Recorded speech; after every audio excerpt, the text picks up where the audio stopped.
consider this. So no matter how...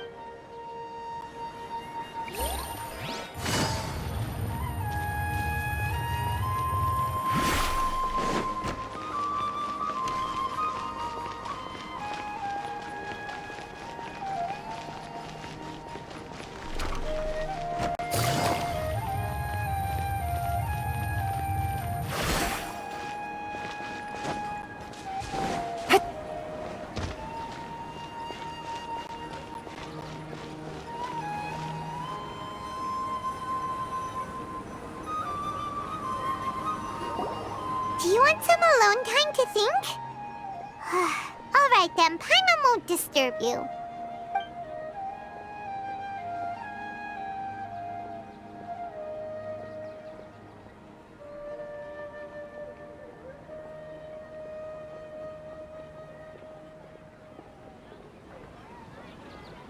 The dance of Sub-Zeros is about to begin. I'm going to go watch it. Okay. Why don't you go ahead, Dunyarzad? We still have some other stuff to do first. Okay then. See you later. Have you figured it out yet, Traveler? Time is ticking away! Awesome! What is it? Paimon wants to know! Oh, wait, no. Let's meet up with Nahida first. You can tell us both together. This time, we're gonna get to the truth!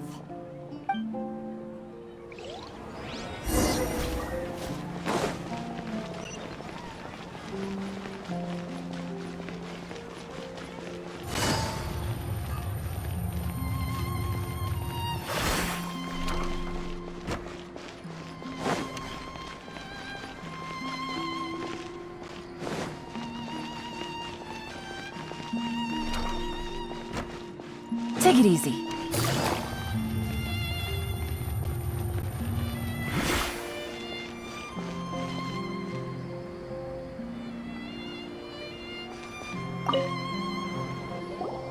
You're back!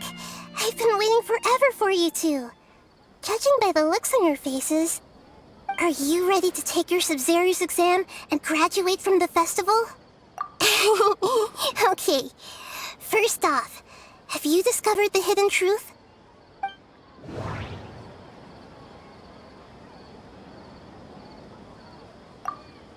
Okay, Nahida said the Akasha relies on the power of a gnosis to operate, as it is the manifestation of the God of Wisdom's power. It compiles the wisdom of the entire populace, and it grants knowledge to the people. We've already experienced the Sub-Zero's festival many times, and the day of the festival seems to be in a perpetual samsara. All the bizarre spaces I saw outside the city had one thing in common: a lack of human presence. The moon, illusions, and lies. What do they all mean? People in Sumeru don't dream. What a strange phenomenon. Those spaces remind me of... dreams. Like the one I had in the Avidia Forest, except these have no sign of human presence.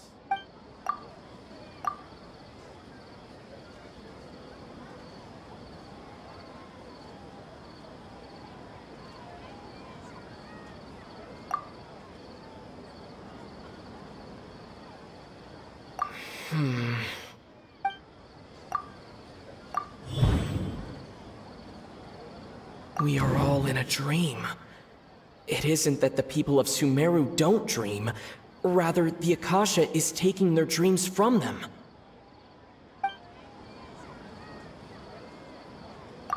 People in Sumeru think they don't dream, but the truth is the Akasha steals their dreams without them knowing it. And those spaces with no human presence are stolen dreams without their host. That would explain why they sounded so weird when he was trying to describe them. Huh. So people in Sumeru do dream after all. In fact, we're all in one big dream together right now. Correct answer. Now, how did you conclude that the Akasha is capable of this?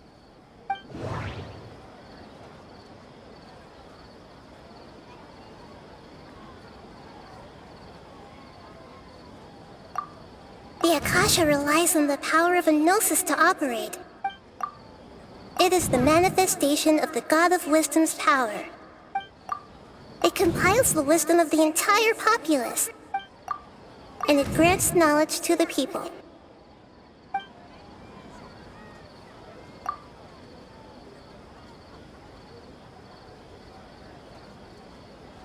That doesn't sound right.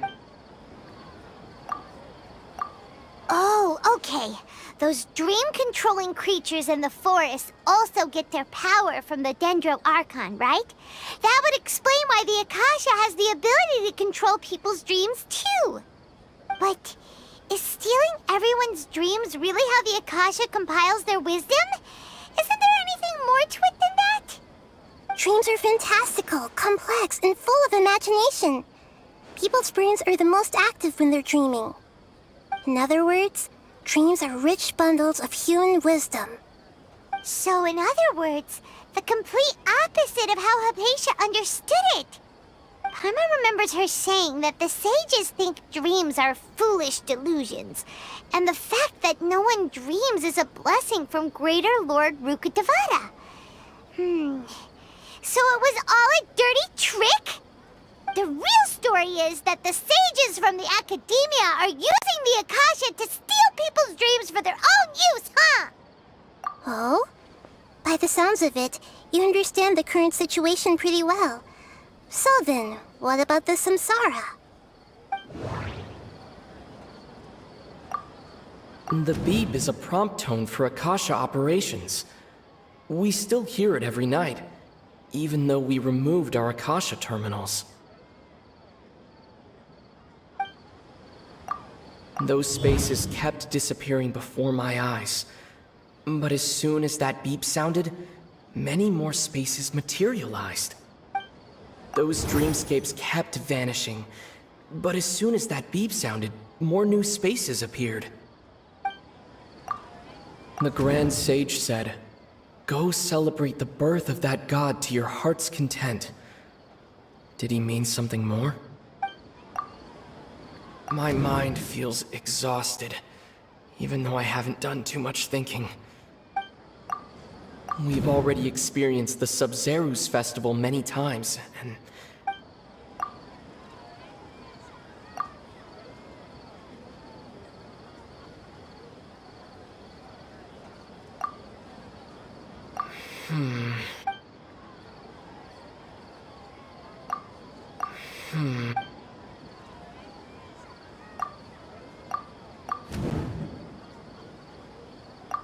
Correct.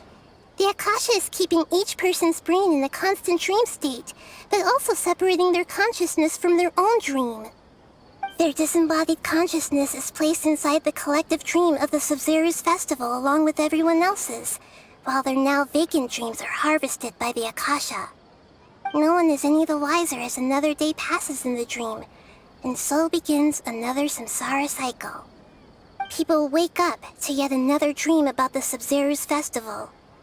The dreams that belong to them are once again harvested by the Akasha, and so it continues. So, this is like a dream factory, and the Akasha is a dream harvesting machine. Did Paimon get that analogy right? Very good, Paimon. Using analogies well is an excellent habit to get into. Okay, so that beep we keep hearing is actually from our real-life Akasha terminals. Taking off our terminals in this dream doesn't do anything. All right, last question. Who am I?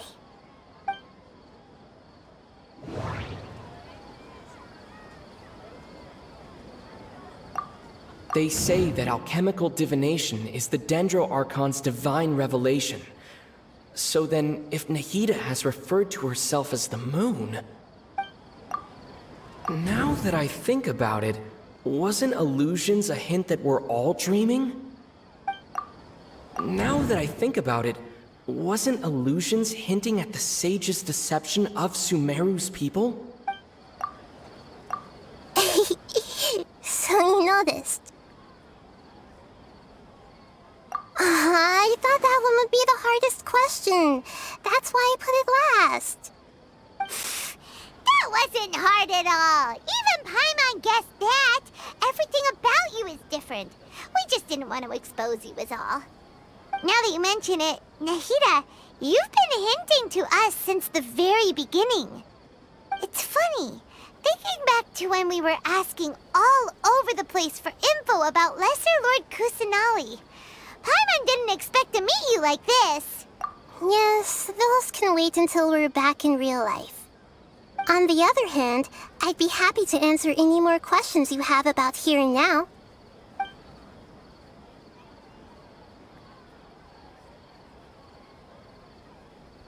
You asked me this question before. My answer was, it would literally blow your minds. Now that you know this is all a dream, this answer should hopefully make more sense. Have you heard the saying, don't wake a sleepwalker? Likewise, if someone suddenly had told you all this instead of you learning it on your own, your notion of reality and dream would be thrown into irreversible confusion. I couldn't expose you to that kind of risk. That's why I could only give you very subtle hints and some suggestions. Long story short, I'm really sorry I had to keep you guessing. Firstly, this dream we're in is completely based on reality.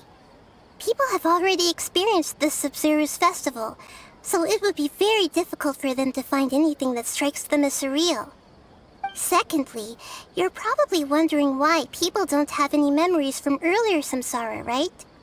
That's because people don't remember their dreams most of the time anyway.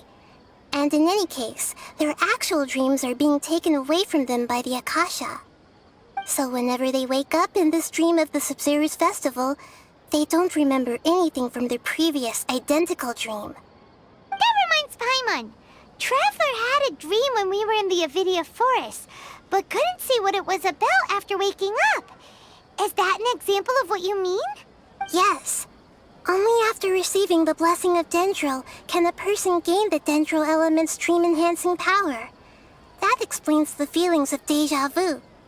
Meanwhile, everyone else has no idea that they are in the Sub-Zero's Festival Samsara, while their dreams are stolen from them over and over again.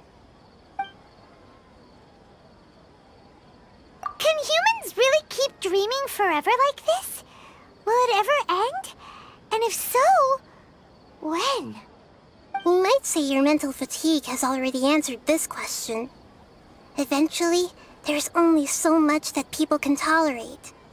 Especially those whose health is compromised to begin with, like Dunyarzad. This relentless exploitation takes an even harder toll on them. People's lives are at stake here, and nobody knows a thing! We've got to put a stop to this! I know, right? Why did they have to base this dream on my birthday? Could it really just be a coincidence? Even you don't know the reason? Wow, now that's strange. The Academia sages are determined to harvest lots of dreams in a short time, no matter the cost. They have to be up to no good. Unfortunately, I don't know anything about it. Traveler, do you have any information?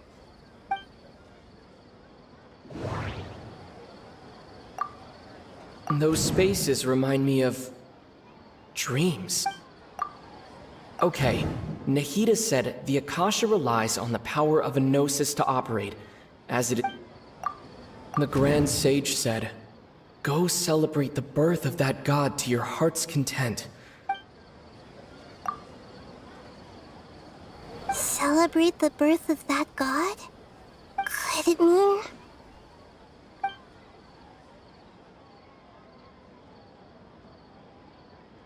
deceiving the people of Sumeru with no regard for their safety? No matter what they're trying to do, this is unforgivable. After we end the Sub-Zero's Festival Samsara, we have to look into them. How can the sages of the Academia do this behind their Archon's back? This is ridiculous! In the end, I'm just the moon. The real sun is long gone. A sun and a moon? Nahida's talking in riddles again.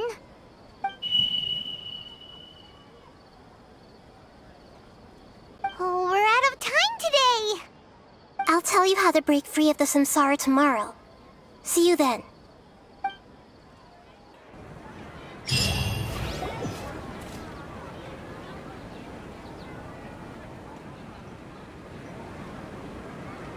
Good morning, Nahida. Wait. Now that Paimon remembers everything, should we instead say good morning, Lesser Lord Kusanali? Hey! What's wrong, Nahida? You don't look too good. I'm afraid that what you're thinking right now is correct. Did Dunyarzad already disappear? No way! Are we too late? The real Dunyarzad's consciousness has indeed disappeared. It can no longer endure the constant dream harvesting. Paimon can't believe it. Wait, so what about that other Dunyarzad? Just what is she?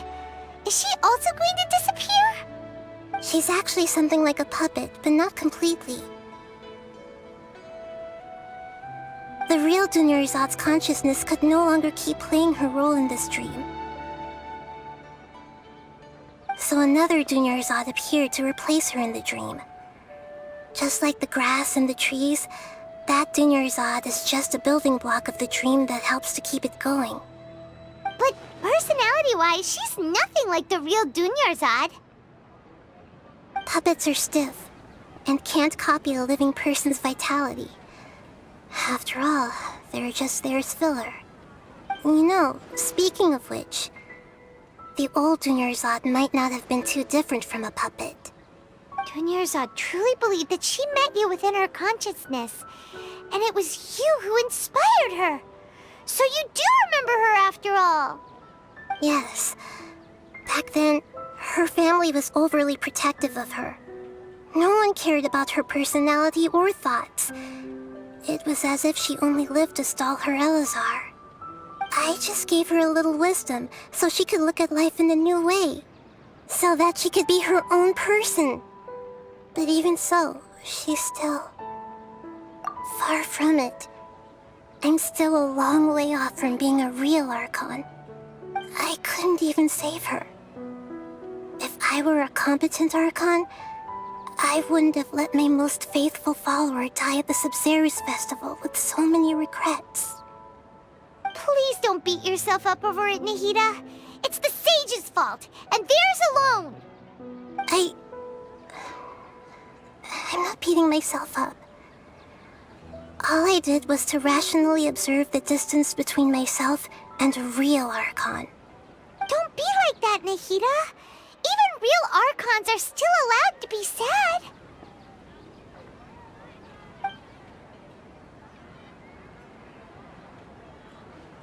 To prevent more tragedies like this, we must end the samsara as soon as possible.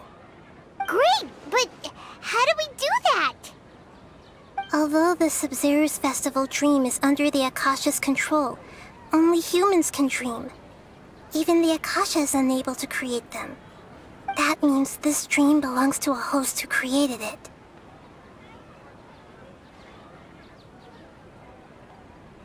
Huh? So, how should we find that person? Well, if this is someone's dream, then everything here must come from deep within their consciousness. Which means, with the power of imagination, they can change anything in this dream. Imagination? What do you mean by that? Imagination means breaking through what you perceive as normal. Like when a server at a tavern brings a plate to you, you'd naturally assume that food is on it. However, if you're the dream's host and you become aware that you're dreaming, when you imagine gold and more on the plate, the dream will respond in kind, and the server really will bring you gold and mora. But right now, our host is unaware that this is a dream. No matter how many times they're served, it will always be food. Find some way to make that person realize that they're dreaming. Usually, once that happens, the person will wake up and the dream samsara will be broken. How are we going to find them, though? If If it could be anyone, it'd be like looking for a needle in a haystack. And even if we did find them, how are we supposed to make them realize they're dreaming? After all, like you said, don't wake a sleepwalker. It's extremely difficult, yes. But the only ones who can do it are you two. Remember, everything you've achieved up to this point has all been for the sake of finding the host and ending the samsara. As for me, during this time, I'll be out of town. Out of town? Are you going to that place full of dreams where the Traveler went? Yes, I want to try something. There must still be a small wisp of possibility. Hurry and go. Dreams are supposed to be fantastical, romantic, and full of pleasant surprises. Unnecessary things like this samsara need to end. Paimon's still a little upset that we've come this far only for Dunyarzad to... She was such a good person, with such a simple wish. But fate was against her. Yeah, saving Dunyarzad is what kept us going this whole time. But we mustn't lose hope, Traveler. Dunyarzad would definitely want to see us save everyone else. So let's break the samsara for her sake. Paimon's wondering, do you think the sages would get one of their own to be the host of this stream? Feels like it would be easier to control it that way, no?